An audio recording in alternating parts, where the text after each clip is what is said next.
How we keep quality on the agenda at a program level is done in a number of ways. Quality is an intrinsic thing, I think, and unfortunately there's a tendency to look at quality as being only meaningful when it's externally reviewed or measurable. So trying to balance a gut instinct and what you know as a professional and the teaching team who are discipline experts and have spent many, many years becoming expert in that, with an external view of what you are doing is difficult. And I think one has to be prioritised. You always have to have in mind a clear idea of what is the most important. You can't, I don't think they're necessarily, what's the word, symbiotic. I don't think they necessarily live that well together at times. And so my view is to go with the program group and what we believe, and then have that considered by an external group with the deference always to ultimately the program group. Now that sounds, or that could sound to someone like, well, how would you all know?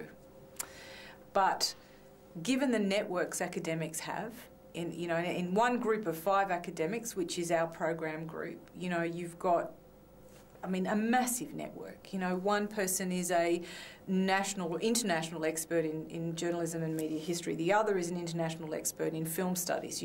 I'm a practitioner in public relations and journalism on a daily basis. And if we can't come up with what we think our students need to know, then I can't really understand how a group of external reviewers may necessarily well, let's be clearer on this, I suppose. We are very conscious here at CQUniversity that we have a very set group of people that we teach, and that we are very unique in a number of respects. In our particular program, for example, we offer courses that are not taught by distance at any other university in the country. We have a low socioeconomic group. We are trying very hard actually not to be another university, and so we've made very clear distinctions that if you want to go and do this particular type of course, by all means go to QUT, or by all means go to University of Queensland and go knock yourself out, have a great time. What we offer is this.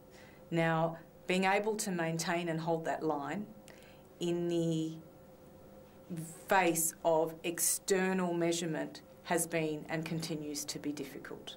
Whether we are successful in the long run, I hope we are, because I think the decisions, for example, made with co-op engineering many, many, many years ago, where they decided on a line and held it, and actually now, and it's 15 years later, are reaping the benefits. So hopefully some of the decisions that we make about quality of our programs, that we do document, so it's important to document, it's important to provide evidence, but the whole benchmarking and KPI move in the area of quality, particularly when you're being benchmarked against other universities that perhaps don't share the same similar characteristics, I think is difficult. And so we just need to, I think, maintain confidence in what we do and ensure that our networks are strong. We have a program advisory group that is independent, and they do reflect very strongly on what we do. So we do ensure that we do actually have some external and quality in external review of our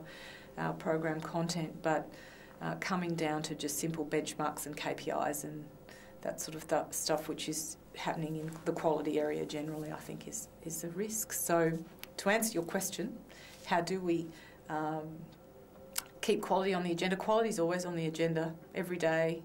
In fact, we have monthly meetings. We're always reviewing feedback, where our programs sit. We actually are in the process at the moment of going through courses individually. We work to the course review and program review timeline. We have annual program industry advisory meetings and so on. That ultimately seems a little out of sync with the way that the university calendar runs, but at the end of the day it is on the agenda all the time.